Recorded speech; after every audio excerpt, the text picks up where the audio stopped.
나이가 드니 아침에 눈을 뜨면 제일 먼저 몸부터 느껴봅니다. 허리는 오늘 얼마나 굳었는지, 무릎은 괜찮은지, 팔을 한번 돌리면 숨이 먼저 나옵니다. 아프지 않은 날은 거의 없습니다. 다만 이제는 놀라지 않을 뿐입니다. 병원에 가야겠다는 생각은 늘 있지만 오늘은 괜찮겠지 하며 또 미룹니다. 이렇게 하루가 시작됩니다. 이 나이에 사는 사람들 대부분이 그렇습니다.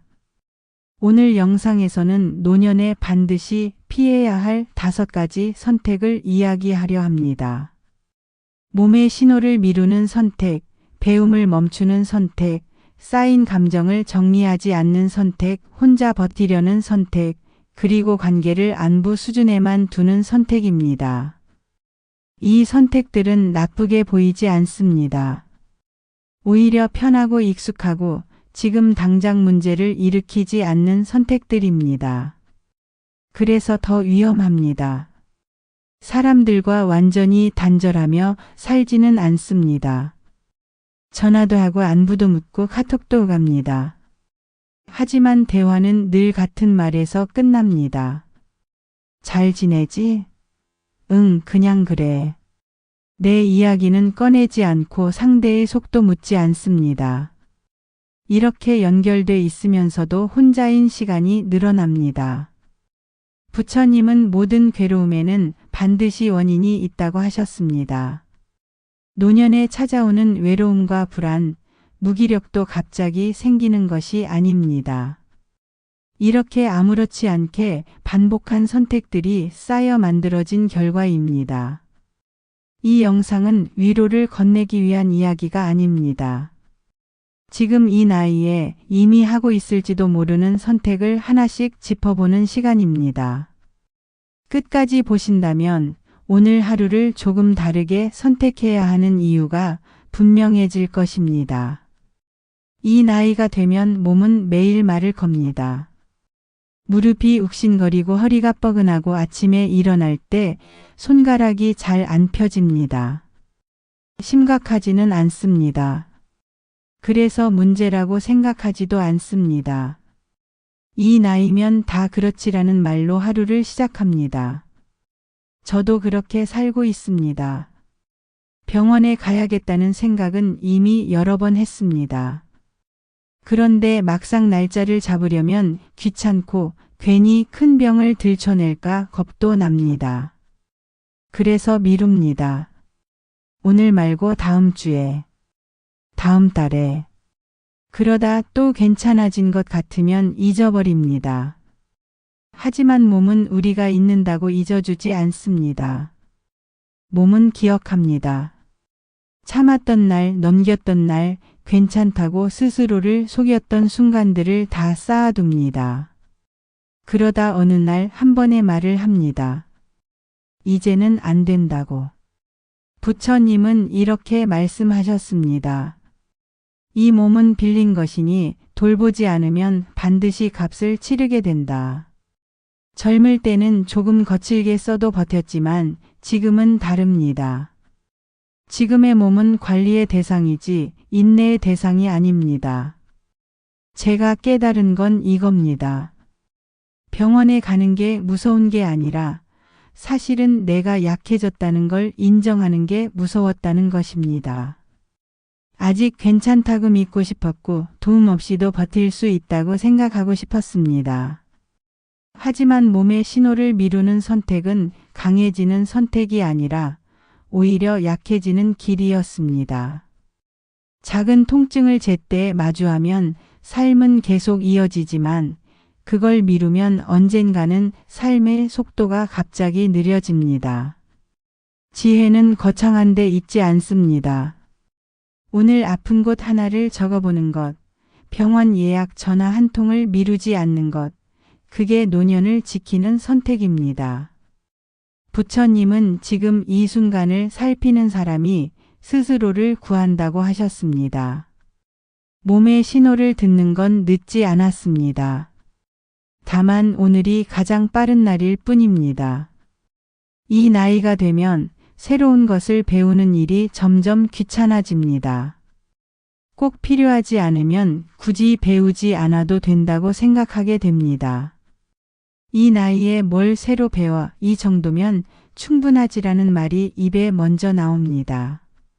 스마트폰 기능 하나가 바뀌어도 괜히 손대기 싫고 새로운 정보는 복잡하게 느껴집니다. 그래서 예전에 하던 방식 그대로 하루를 보냅니다.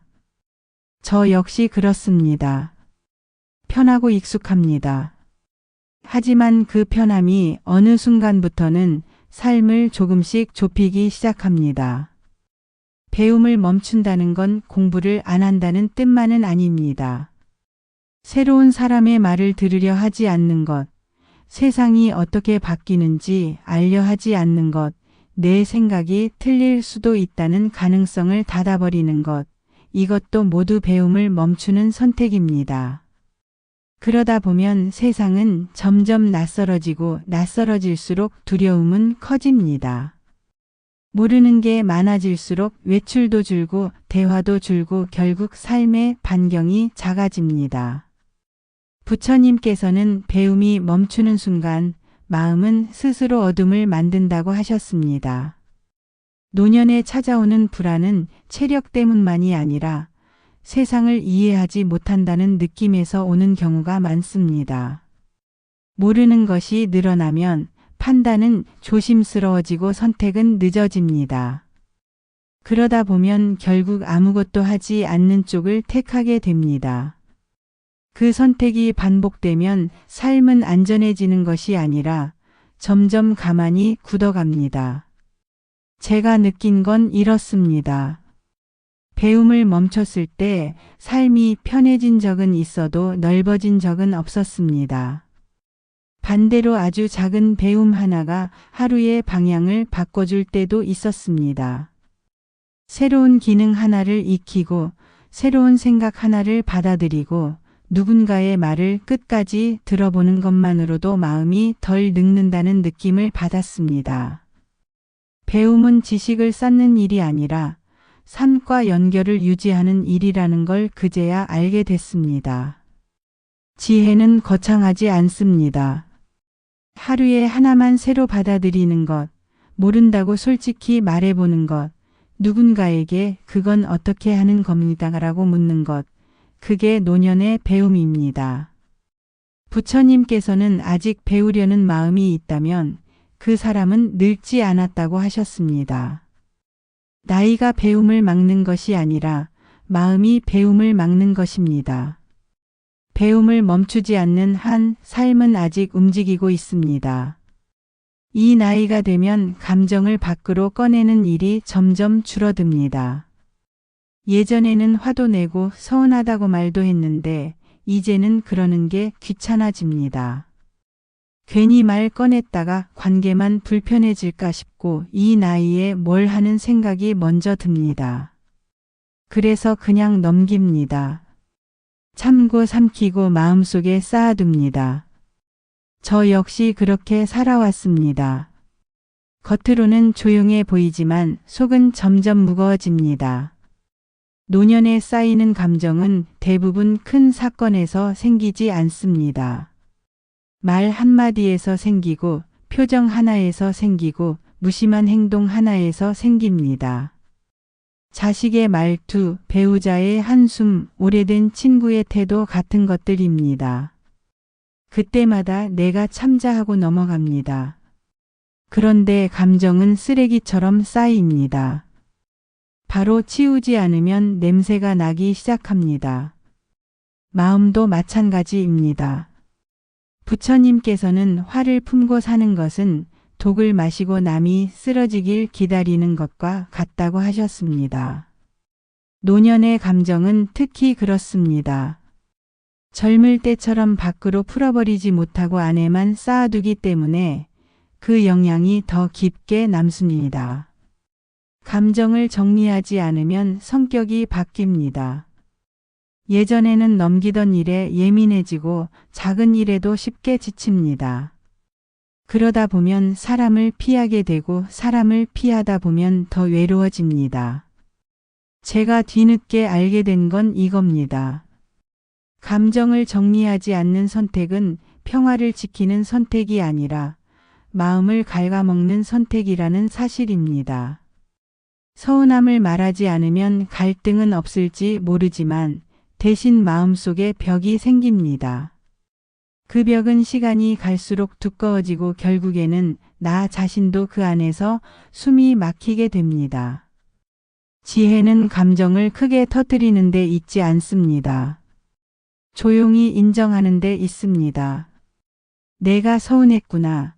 그 말이 마음에 남았구나 하고 스스로에게 말해주는 것부터 시작입니다.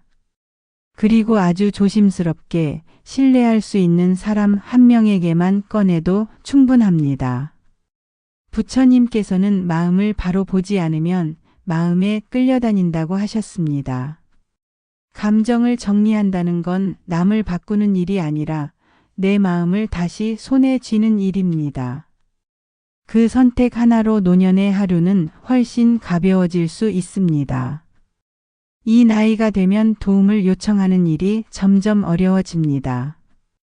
예전에는 부탁도 하고 물어보기도 했는데 어느 순간부터는 그게 마음에 걸립니다. 괜히 폐를 끼치는 것 같고 약해 보일까 걱정도 됩니다. 이 정도는 혼자 할 수 있지, 남들 다들 힘든데 나까지 말하면 안 되지 하며 스스로를 다독입니다. 그렇게 혼자 버티는 선택을 하게 됩니다. 혼자 버티는 삶은 겉으로 보기에는 단단해 보입니다. 스스로 해결하고 참고 견디는 모습은 책임감 있어 보이기도 합니다. 하지만 노년에 혼자 버티기는 젊을 때의 그것과 다릅니다. 젊을 때는 체력과 시간이 대신 버텨줬지만 지금은 그렇지 않습니다. 도움을 늦게 요청할수록 문제는 더 커진 상태로 돌아옵니다. 몸도 마음도 마찬가지입니다. 부처님께서는 의지하지 않으려는 마음 또한 하나의 집착이라고 하셨습니다. 혼자 버티려는 마음에는 자존심이 섞여 있습니다. 아직 괜찮다는 믿음, 스스로 무너지지 않았다는 증명, 그걸 놓고 싶지 않은 마음입니다. 하지만 그 마음이 강할수록 도움의 손길은 멀어집니다. 그리고 진짜로 도움이 필요한 순간에는 말 꺼낼 힘조차 남아있지 않게 됩니다. 제가 돌아보면 가장 힘들었던 순간은 누군가 도와주지 않아서가 아니라 도와달라고 말하지 않았던 때였습니다. 그때는 말 한마디가 그렇게 어려웠습니다. 나 요즘 좀 힘듭니다. 라는 말이 왜 그렇게 무겁게 느껴졌는지 모르겠습니다. 하지만 지금은 압니다. 그 말 한마디가 약함의 증거가 아니라 오히려 삶을 지키는 용기였다는 것을 말입니다. 지혜는 혼자 다 해내는 데 있지 않습니다. 필요한 순간에 손을 내미는 데 있습니다. 병원 동행을 부탁하는 것, 행정서류 하나를 물어보는 것, 마음이 답답하다고 털어놓는 것, 이런 작은 요청들이 노년을 지켜줍니다. 부처님께서는 함께 걷는 길은 멀고 혼자 가는 길은 짧다고 하셨습니다. 혼자 버티지 않아도 됩니다. 도움을 받아도 되는 나이입니다. 그 선택이 삶을 약하게 만드는 것이 아니라 오히려 삶을 오래가게 합니다. 이 나이가 되면 사람과의 관계가 단순해집니다. 아예 끊어지는 경우는 많지 않습니다. 전화도 하고 메시지도 오고 명절이면 안부도 전해집니다. 겉으로 보기에는 관계가 이어지고 있는 것처럼 보입니다. 하지만 대화의 깊이는 예전과 다릅니다. 잘 지내십니까? 건강은 어떠십니까? 같은 말로 시작해서 비슷한 대답으로 끝납니다. 그 이상은 굳이 묻지 않습니다. 나도 말하지 않고 상대도 더 묻지 않습니다. 그렇게 관계는 유지되지만 마음은 점점 멀어집니다. 안부 수준의 관계는 편합니다. 감정을 드러낼 필요도 없고 생각을 설명할 필요도 없습니다. 괜히 속마음을 꺼냈다가 상대를 불편하게 만들까 걱정하지 않아도 됩니다. 그래서 이 방식이 익숙해집니다. 하지만 시간이 지나면 알게 됩니다. 안부만 오가는 관계는 외로움을 덜어주지 못한다는 것을 말입니다. 연결은 되어 있지만 기대할 수 없는 관계는 오히려 사람을 더 고립되게 만듭니다. 부처님께서는 형식만 남은 인연은 인연이 아니라 집착이라고 하셨습니다. 관계가 있다는 사실에 안도하며 그 안에서 아무것도 나누지 않는 상태는 결국 혼자 견디는 것과 다르지 않습니다. 속 이야기를 꺼낼 사람이 없다는 느낌, 누군가에게 기대기 어렵다는 감각은 마음을 점점 굳게 만듭니다. 그러다 보면 좋은 소식도 힘든 일도 혼자서만 품게 됩니다. 제가 돌아보면 관계가 멀어졌던 순간은 다투어서가 아니었습니다. 오히려 아무 일도 일어나지 않았을 때였습니다. 그냥 안부만 묻고 깊은 이야기를 하지 않았던 시간이 쌓였을 뿐입니다. 그 시간이 길어질수록 다시 말을 꺼내는 일은 더 어려워졌습니다. 괜히 지금 와서 무슨 이야기를 하나 싶어졌기 때문입니다. 그렇게 관계는 조용히 식어갑니다. 지혜는 많은 사람을 곁에 두는 데 있지 않습니다. 한 사람과라도 진짜 이야기를 나누는 데 있습니다. 요즘 어떻게 지내는지, 무엇이 힘든지, 어떤 생각을 하는지 아주 조금만 더 묻고 조금만 더 말해도 관계는 달라집니다. 부처님께서는 마음을 나누지 않는 인연은 그림자와 같다고 하셨습니다. 관계를 안부 수준에만 두는 선택을 멈추는 것, 그 작은 용기가 노년의 외로움을 가장 크게 줄여줍니다. 이 이야기를 들으면서 나도 이 중 몇 가지는 이미 하고 있네라는 생각이 들었을지도 모릅니다. 아픈 걸 밀어본 적도 있고 새로 배우는 걸 귀찮아한 적도 있고 마음에 남은 말을 그냥 넘긴 날도 있었을 겁니다. 누군가에게 도움을 요청하기보다 혼자 참고 넘긴 날도 많았을 겁니다. 그런데 그건 잘못 살아왔다는 뜻이 아닙니다. 그만큼 그동안 혼자 버티며 하루하루를 잘 살아왔다는 이야기이기도 합니다. 다만 이제는 예전 방식이 점점 힘에 부칠 뿐입니다.